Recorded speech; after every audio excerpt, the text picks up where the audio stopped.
Hello everyone, I'm bringing you the Mannequin of the Month today for November 2024. The reason this is coming out mid-month is towards the very end of October I had a nasty cold and I'd pretty much lost my voice, so I wouldn't have sounded very good on the recording and probably wouldn't have been particularly intelligible, so it made sense to delay. I have uploaded a video since, and obviously I did mention there that's the reason this has been delayed. I did post on the community tab as well, but if you've missed those messages, that's why this is coming out now nearer mid-month than at the start of the month. As is usual, the topic we're going to talk about here was chosen via a poll over on Patreon.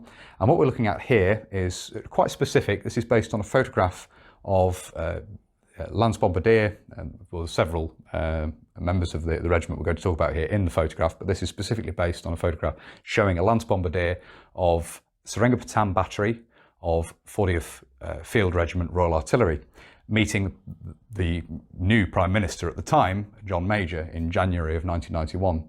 Of course, John Major very early into his stint as Prime Minister at that point, having taken over from Margaret Thatcher. So quite an interesting photograph. It means the kit we're looking at is very much stripped down. There's not a lot to talk about here, but there are quite a few details to talk about. So nevertheless, I think this will make an interesting mannequin to look at. Obviously, we don't even have a respirator or anything here. That is copied directly off the photographs. Obviously, generally speaking, in the Gulf, respirators were to be carried at all times. Can only assume that it was deemed safe enough for them not to be carried. Of course, the PM was there. The Prime Minister wasn't carrying any kind of respirator or any other NBC equipment for that matter. So presumably just deemed safe in that particular scenario to not require the men to be carrying their respirators with them. So we're going to talk about the kit and equipment as we normally do. There isn't a huge amount of kit or equipment here, mainly just the uniform to talk about. Starting at the top, as we normally do, we have the desert hat here. Obviously, we have the desert shirt as well, the lightweight tropical combat shirt in desert DPM. By this point, in January of 1991, most troops, in fact, I think pretty much all troops, have received the combat uniform, the desert DPM combat uniform, including hat, shirt and trousers. There were still issues in supply of desert DPM, NBC suits, the desert boots and so forth, but the basic combat uniform was basically standard issue to personnel in the Gulf by this point. Procurement had sort of caught up by the beginning of 1991. As we'll see as we move this round, this variant of the hat has small eyelets in the crown for ventilation as opposed to the larger mesh eyelets which have been seen on earlier tropical hats. This is basically made to the same pattern as that made in DPM, and indeed going back further, the pattern made in green and in khaki for use in jungle and desert environments respectively during the 1950s and then worn on through the 1960s and into the 1970s. Other than the change in the eyelets in this particular example, as I say. So we'll see that detail as we move this round. That is one change from those preceding designs, a simplification basically. At the neck, we have a very simple sweat rag here in place of anything more fancy, a shamaga or anything like that. Just a simple sweat rag knotted at the neck there, which is again copied directly from the photograph this is referenced from. And then we have the tropical combat shirt in desert DPM. This is a quote unquote sparse example of this, that is to say the print of desert DPM, the cloth that this shirt is made from. The term sparse is a collectorism. There's nothing to differentiate these from other desert DPM shirts in sort of official nomenclature or official designations. This was just a variation in the cloth, which was a symptom of the rush to produce it in bulk to produce combat uniform for use in the Gulf, and some print deleted some of the colours from the four colour temperate DPM, and therefore you ended up with these large blank patches where you just don't have as many shapes basically. Obviously this is quite different from the normal desert DPM you see. It's just a manufacturing variation, but an interesting one from a collector's point of view. And we'll see this a little bit more clearly when we look at the back, that sort of one big unbroken area where you can see the sparse nature of the print a bit more easily. The two chest pockets here, the two bellows chest pockets, as you can see there, you can see the zip at the collar here and then the button closure which closes down over the top of that, of course. Basically a desert DPM version of the preceding tropical combat uniform, which had obviously been made in the green, brown, black, tan DPM. There are some minor changes to the design. Of course, this is made in cotton rather than polycotton, which is much better for the dry heat environment of the desert. In the photograph, these are worn untucked, so as we have it on the mannequin here with the belt over the top is actually correct for what this is referenced from. Obviously, it would be wearing the trousers as well. We couldn't fit those on the mannequin, unfortunately. But in that particular photo, in this particular photo that I used as a reference for this, these are worn untucked. And that's not that uncommon to see in the Gulf at the time. You do see them worn untucked, which obviously gives a little bit of extra ventilation in particularly hot weather. Although in January 1991, of course, even in the desert in the winter, it's not as hot as during the summer, of course. So there was a need there for some colder weather clothing as well, particularly at night during that part of the year. As you can see at the waist here, we have the 1958 pattern web belt, and this is just worn as a belt here over the top of the combat jacket. The equipment issued to Royal Artillery units, Royal Engineers, etc., basically non-infantry arms, was still 1958 pattern. Generally speaking, it was the infantry who'd received the personal load carrying equipment, PLCE.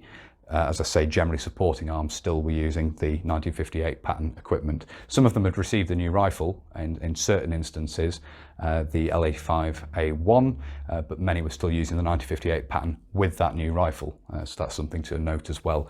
Not everyone carrying the L85 in the Gulf had been issued PLCE to use alongside it. So that's just something, if you're looking at particular units and recreating kit from particular units, do look at photographs, find out what they were wearing and what they were using in terms of weaponry and equipment. So that's the belt at the waist there. We'll start moving this around now and have a look at some of the details. So we'll turn this around and have a look at the right-hand side here, and there is obviously a major point of interest on the arm here, but we'll start at the top as we do with the headgear. And again, as I say, we have the desert hat here. This particular example has the simple eyelets in the crown there to provide ventilation.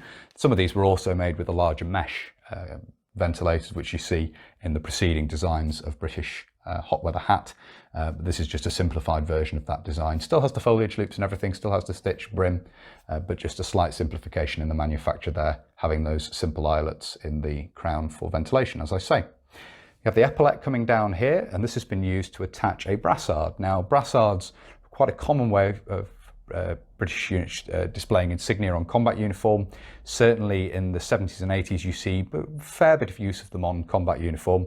They have their origins to a degree other than sort of armbands and things in the Korean War, certainly in examples that sort of hook up to the epaulette, based on Canadian practice, which goes back further, certainly goes back to the Second World War, at least in Canadian practice. It would appear, though, examples of brassards introduced in the Korean War were based on Canadian-made examples, and that's sort of where it was properly introduced into the British system, this way of allowing for insignia to be worn on combat uniform in a way it can be easily removed. And in the Gulf, it's very common to see brassards worn with a variety of insignia. This is basically the maximum amount you would see, I suppose you could say, and as I say, it is copied directly off the photograph used as a reference for this mannequin. And we start off at the top with the battery badge, which was seen in the Gulf to some degree, not universal by any means, even within a unit, but in this instance we do have it, and that's the Seringapatam battery badge at the top here. Below that we have the 7th Armoured Brigade badge, which was originally the 7th Armoured Division badge, but now being used by 7th Armoured Brigade in this instance. And then below that with the Arm of Service colours, so red over very dark blue for Royal Artillery. And this is formed from 2 lengths of herringbone twill tape, which have been sewn onto the brassard, one above the other. And this, obviously in this case, they're quite long. They're sort of the same width as the rank badge underneath. In certain instances, they may only be an inch across the 2 little strips, showing the Arm of Service colours there. So, as I say, that's a real variation you do see in brassards. It's quite common in the Royal Artillery to see this method of showing the Royal Artillery colours. And as I say, you could see them wide like this or narrow, whatever. A lot of variation even within a single unit. And then underneath that, of course, we have the single chevron there, showing the rank of Lance Bombardier in the Royal Artillery, of course, equivalent Lance Corporal in the infantry regiments. And this is one of the woven badges which had been, I believe, introduced in the 1980s. I believe these date from the 1980s. That certainly seemed to be when they first appear. Interestingly, the bottom has been made pointed. It did just sewn on as a square normally, but in this instance the bottom has been pointed. And one other thing to note with the brassard, of course, is there is actually a pen pocket on this, which was fairly common to see on private purchase brassards at the time. The standard brassards that the British Army was using didn't have that, they were just plain green. But this example does have a pen pocket, and the badges have been sewn on carefully to allow the pen pocket to still be used if required. Of course, it loops up onto the epaulette, and then there is also a length of elastic which passes around the arm as well to secure the brassard onto the arm. So that's the insignia worn on here and the details of the brassard itself. You can see the belt coming round at the hip there, and the next thing to look at is the back, of course, where we'll see more of the sparse print of the Desert DPM shirt.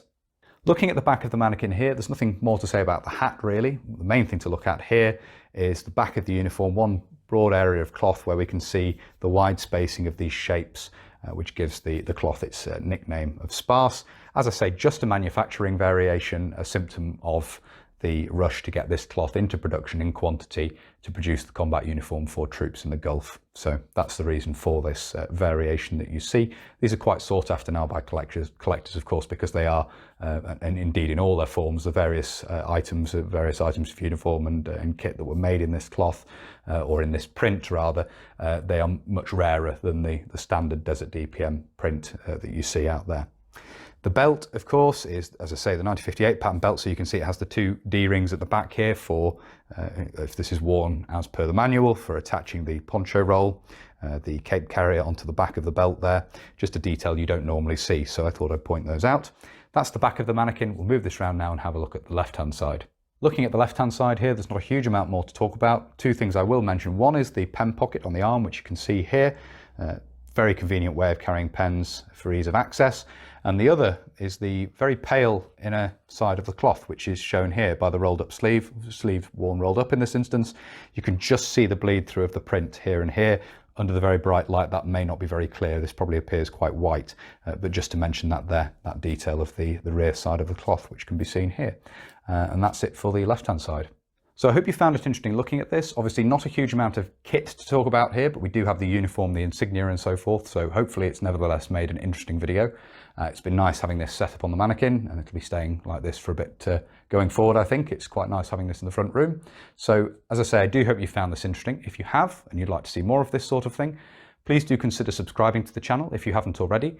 And whether you're newly subscribing or you've previously subscribed, please do make sure you hit the little bell, the notification button down below. That will of course alert you when I upload future videos. If you really like my uploads and you would like to support the channel, you can. Both Patreon and PayPal are linked down below. As I always say, a huge thank you to everybody who supports the channel using those two methods. And if you'd like to get involved in voting on what's going to be covered each month in Mannequin of the Month, the corporal tier over on Patreon is what gives you the opportunity to do that. There's a poll generally with 3 options over there, and that's what decides what's going to be talked about each month in Mannequin of the Month. If you'd like to follow the channel on social media, you can. Facebook, Instagram and Twitter are all linked down below. There will of course be photographs of this posted up there as well if you'd like to see it in stills and in a bit more detail. And if you'd like to get in touch with me but you don't really use social media, there is of course an email address in the description as well, and it's always great to hear from people over there. I tend to try and check that at least once a week.